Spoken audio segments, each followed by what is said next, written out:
when you look at Bret, and this is the last thing I'll say here, you know, he looks like a mild-mannered guy. He looks gentle, but, you know, reading his columns, I haven't found a war yet that he doesn't like. He likes them all. I think in his last column he said peace processes were a complete waste of time. He just dismissed every single peace process everywhere. He has some scenario under which the missiles that are supposed to have gone from Syria into northern Lebanon recently, perhaps Israel actually would like to be attacked with these missiles if they're there, because that would then give Israel an excuse to go to war not only with the Arabs, but for the first time in its history with the Persians. And wouldn't that be wonderful? Because Israel could attack Tehran with the excuse that it had been hit by missiles that were ultimately provided from Tehran. He thinks the Iraq war, we don't know how many 100,000 dead, is a good thing and was wonderful because we just held an election there. As I said, he looks very gentle. He looks like a nice guy, and I'm sure he is. But why on earth, you know, I'm alas some 20 years older than Bret.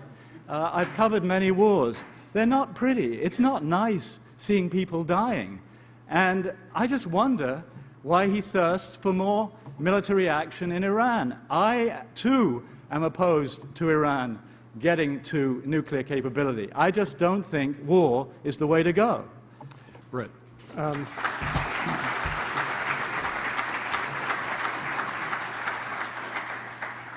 You know, Roger, I'm sure, doesn't remember this, but I actually have written 2 fan letters in my life.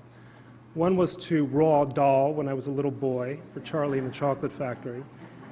And the other was to a brilliant war correspondent in the Balkans named Roger Cohen, who wrote a wonderful story, I think in 1994, titled something "In Bosnia, Too Honor is Lost." Is that, if that serves me right? Let me begin. The reason I mention this is because I suspect, I don't know, but I suspect that you probably favored, after those 4 bloody years, 1990 to 1994, America's military intervention to stop the genocide in Bosnia. And you probably, no, hang on, and you probably favored, 5 years later, NATO's military intervention to stop the ethnic cleansing and genocide. And I suspect you might have favored the war to end the most brutal dictatorship that the Middle East had known up until that point, which was the liberation in 2003 of Iraq. Now, I would urge you, leaving Northern Ireland aside, to tell me of a peace process that has worked. The Oslo Accords, does anyone here want to take a vote on whether the Oslo Accords worked? How about the Lomé Accords that led to Foday Sanko being brought into the government of Sierra Leone? The Colombian peace process, which led to the FARC taking over an area the size of Switzerland. Anyway, this is somewhat beside the point. But what amuses me here is that Roger is talking about me and my so-called ilk. You know, fangs, warmongers, names like Wolfowitz, and so on. The fact is that for the longest time, it was us neocons who were actually arguing that the regime in Iran does not represent the will of the people.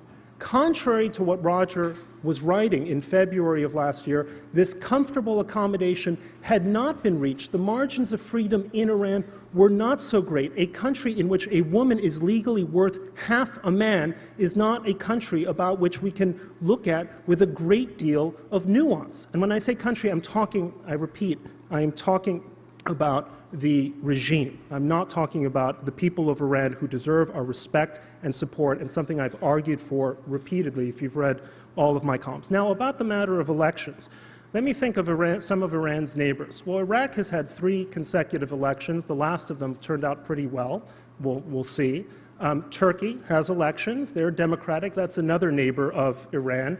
Pakistan has elections. They also wound up deposing a military dictator. So when you're talking about elections in the region, I'm thinking about the Muslim world outside of the so-called Arab core. And by that standard, Iran's elections are indeed a sham. But of course, they're a sham by any standard. And what worries me about what Roger has done consistently in his column is something that Daniel Patrick Moynihan, another crazy right-wing neocon, by the way, Daniel Patrick Moynihan identified as defining deviancy down. What Roger has been doing consistently in his column is defining Iranian deviancy down. So we're not to think of it as this crazy regime whose president denies the Holocaust, calls for Israel to be wiped off the map, reneges on every single agreement or near agreement, has a 30-year history of rejecting engagement with the United States.